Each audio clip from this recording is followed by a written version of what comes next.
All right, let's talk about the rational parent function and its attributes. So the equation that we're dealing with here is just f of x equals 1 divided by x. And this equation creates this graph right here. And so to understand why the graph looks that way, I want to take some random numerical values, some random values, and plug them into my x variable. So I went ahead and made a table over here on the side of the notes. And I just picked some x values or some numeric values that I can plug into my x variable, okay? So let's take this -2 and we're going to sub it into our equation. So when our x variable is -2, our y variable ends up being a +1 divided by -2. So this first ordered pair, this first point would be -2 comma -1/2. All right, substitute in -1 into this x variable, and we would end up with +1 over -1. So this point is just -1 comma -1. All right, what happens when we substitute in a fraction into our x variable? Well, this is the same thing as saying 1 divided by a -1/2. And hopefully you remember that anytime you divide by a fraction, you're essentially multiplying by the reciprocal. The reciprocal of -1/2 is just -2. So 1 times -2. So this next point gives us -1/2 comma 2. And then something interesting happens. I take this 0 and I substitute it into the x value. Well, you're not allowed to divide by 0, right? The whole world explodes. This is an undefined value. We're never allowed to divide by 0. You can't take something and then divide it into nothing or divide it by nothing. So this gives us an undefined value right here. Dividing by 0 is not allowed. Okay, then we take a +1/2, and again, we substitute that into our x variable, and we get 1 divided by 1/2, which is the same thing as saying 1 times 2. So this next point is 1/2, comma 2. And then it gets a little bit easier again. We substitute in the number 1 to our x variable, and we just get 1 over 1. So this point is 1, comma 1. And then we take this last number 2 right here and we substitute that in. That just gives us 1 divided by 2. So this ordered pair is 2 comma 1/2. Now, like I said, you can pick as many values as you want. You can use decimals, you can use fractions, because we are allowed to divide by anything that we want to, except for 0.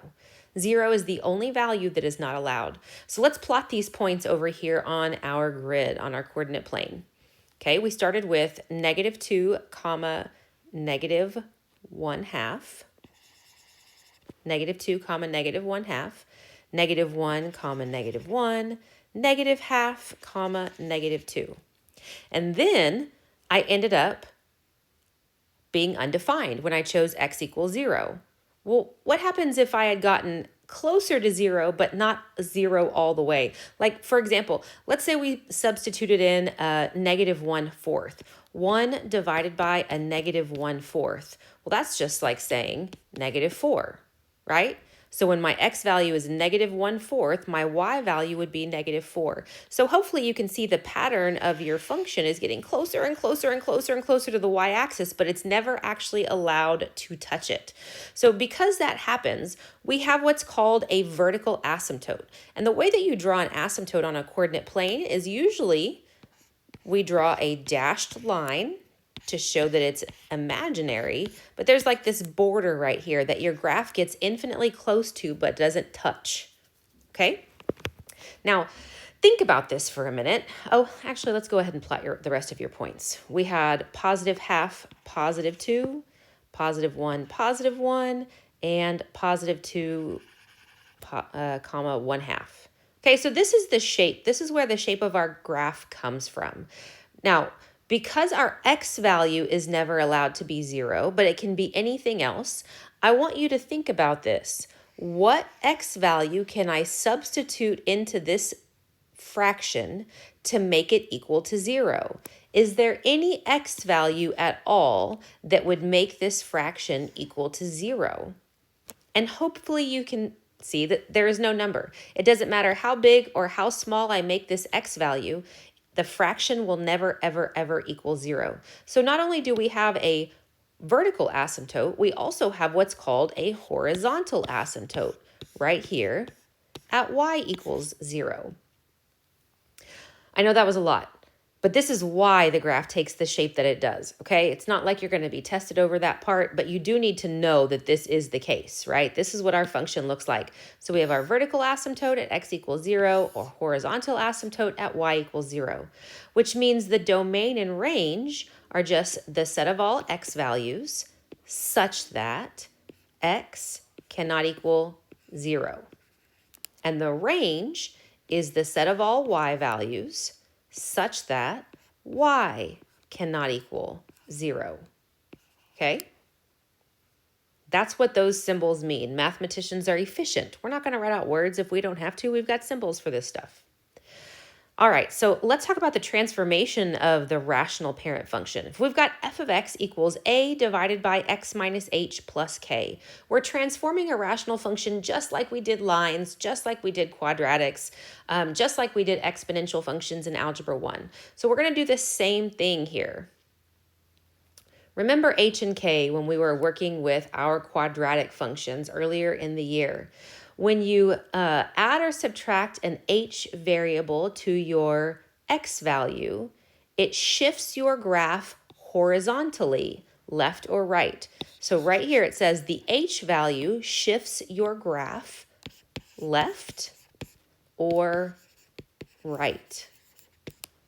Now we also have a k value here on the end of our graph. It's not in the denominator with our x variable. It's over here on the side. So this is changing our y value, okay? If it's not changing x, it's got to be changing y. And y values, of course, move vertically. So the k is a value that shifts the graph up or down. Now, what happens if I multiply my entire function by some a value? Well, again, this a value is not in the denominator with x, so that means I'm multiplying my y values.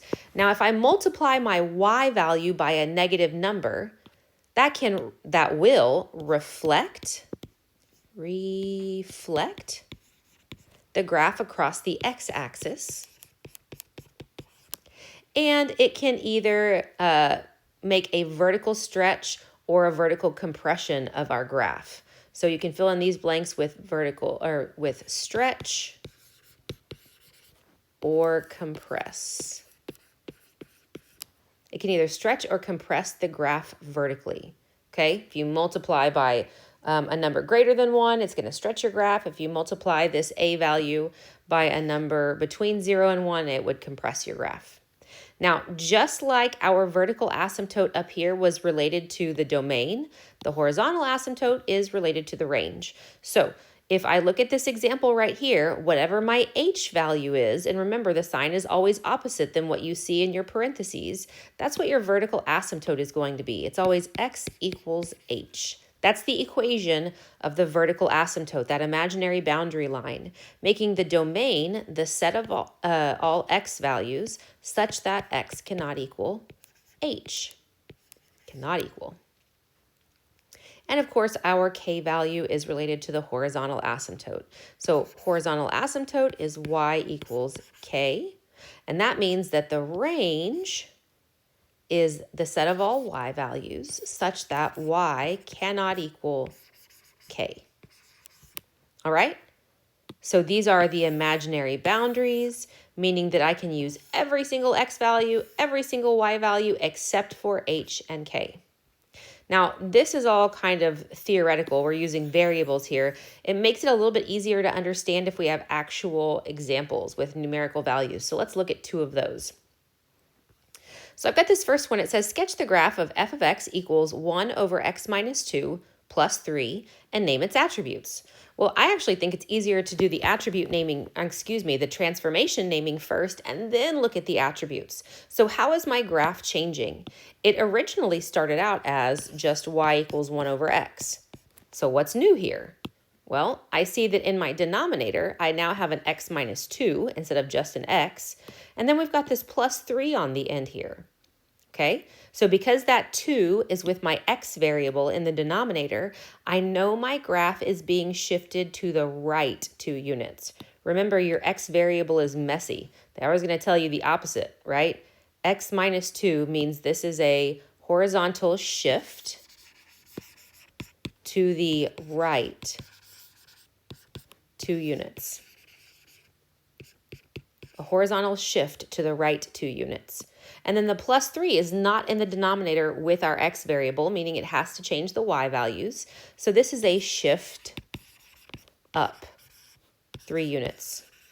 It's only the x that does the opposite. It's only the x variable that's messy. Okay, so let's look at these asymptotes first. Originally, I had a vertical asymptote right here at x equals 0. If I shift everything to the right 2 units, that means my new vertical asymptote will be located right here at x equals 2. Okay, that makes my domain the set of all x values such that x cannot equal 2. We also know that we had a horizontal asymptote right here at y equals 0. So if my graph shifts up 3 units, that means I have a new horizontal asymptote right here at y equals 3. Y equals 3. So our range is the set of all y values such that y cannot equal 3. Now, when you're talking about plotting the graph or you're thinking about plotting the graph, there are a couple of different ways to do it. I personally like to remember what the parent function always looks like. So if I look at the intersection of these asymptotes, I know I can go right 1 and up 1 and fall on a point. I can also go left 1 and down 1 and fall on a point. So I know I have 2 integer points right here on my graph. Okay? So here is the intersection of these asymptotes. I know if I move to the right 1 and up 1, I land on a point. And I know if I move left and down 1, I fall on another point. And then I can just kind of create the shape of the graph from here. I know it looks like this. We've got kind of like our L shapes. It's not going to be exact. Nothing ever is. We're drawing by hand, but we get the general idea. And we do have these 2 really good integer points, and we have our amazing asymptotes right here. So this is basically what a sketch of our graph, a really good sketch of our graph would look like. Now, if you forget the parent function pattern, if you forget what this is, just pick a point to the left of this vertical asymptote and to the right of the vertical asymptote. So if I'm located here at 2, I could take the number positive 3 and sub it in. Okay, so f of positive 3 would just be 1 over 3 minus 2 plus 3. Well, what is 3 minus 2? That's just 1 over 1 plus 3, which gives us 4. So we would have a point at 3, comma 4, which is exactly where this point is, 3, 4, right there. And you could do the same for this point as well, okay? Now let's look at another example. We have the graph of f of x equals negative 2 over x plus 4. We know the parent function was just y equals 1 over x. Okay, so what's different? What's changed? Well, we definitely multiplied our numerator by a negative 2. So actually 2 things are going on right there. I multiplied by a negative and by the number 2. And then in our denominator, we have this x plus 4 instead of just an x variable. So when I multiply by a negative 2 in my numerator, that's changing my y values. It's not in the denominator with my x. So I'm reflecting my graph. My y variables reflect across the x-axis. So we're going to say reflect across the x-axis, right? Positive y values reflect to negative, negative y values reflect up to positive, okay? Now, when I multiply the y values by the number 2, that's a vertical stretch times a factor of 2. Vertical stretch times 2. Now, what happened on our denominator? So x plus 4. Remember, your x is messy, so you're always going in the opposite direction. So this is a shift to the left 4 units.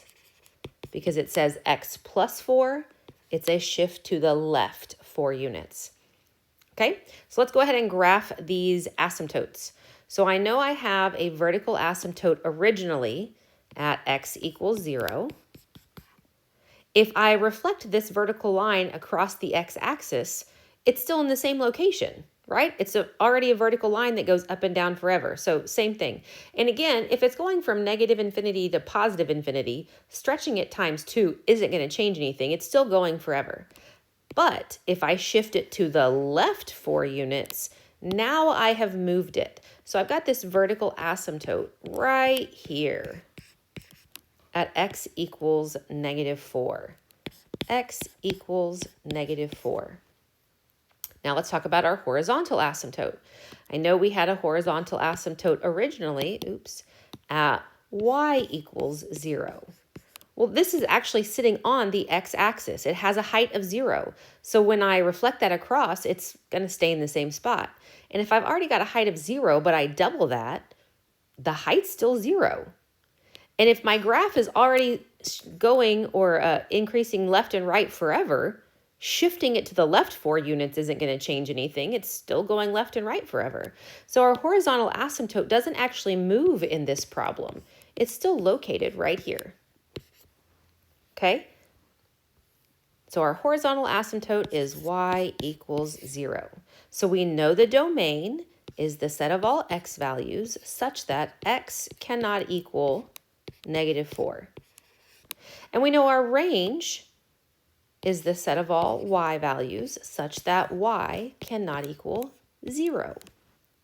So now let's pick some values to go ahead and substitute into our function. I know that I've got this asymptote right here. I cannot use an x value of negative 4, but I can use an x value of negative 3. And remember, right 1 and up 1, I usually have a point located right here. But I'm supposed to reflect this point across the x-axis. And when I do that, it ends up here. So now it's got a height of negative 1. But I'm supposed to stretch that vertically times 2. So what's negative 1 times 2? Well, that gives me negative 2. So my new point, let's not make it an x. Let's make it an actual point. I know I've got this point right here. Now let's go to the left side of negative 4. Okay? Generally speaking, I would have a point right here on my original parent function, but I'm going to reflect it across my x-axis, putting it up here. And then when I multiply it times 2, instead of having a height of 1, it doubles to a height of 2. And like I told you guys earlier, you can always just pick x values and substitute them in, okay? So this is a rough sketch of what our graph would look like. It would look something like this, okay? Gets infinitely close to the asymptotes in both directions, right? Now, if you want a more exact value, so we've already done an x value of negative 3 and an x value of positive 5. Let's take this negative 2 right here. F of negative 2. That's the same thing as saying negative 2 divided by negative 2 plus 4. Well, what is negative 2 plus 4 in our denominator? Our denominator would just be a positive 2, but I still have a numerator of negative 2. Negative 2 divided by 2 gives me negative 1. So this point right here would be located at negative 2, comma, negative 1. I would have a point located right here. So let's go ahead and look at that. Negative 2, negative 1. And look, my rough sketch isn't exact, but it's pretty darn close, right? So this is a great example of how you can either use the rules to create your new points from the parent function attributes, or you can just substitute in x values right here into your equation and number crunch to get your points. But that is how you graph the attributes and transformations of our rational parent function.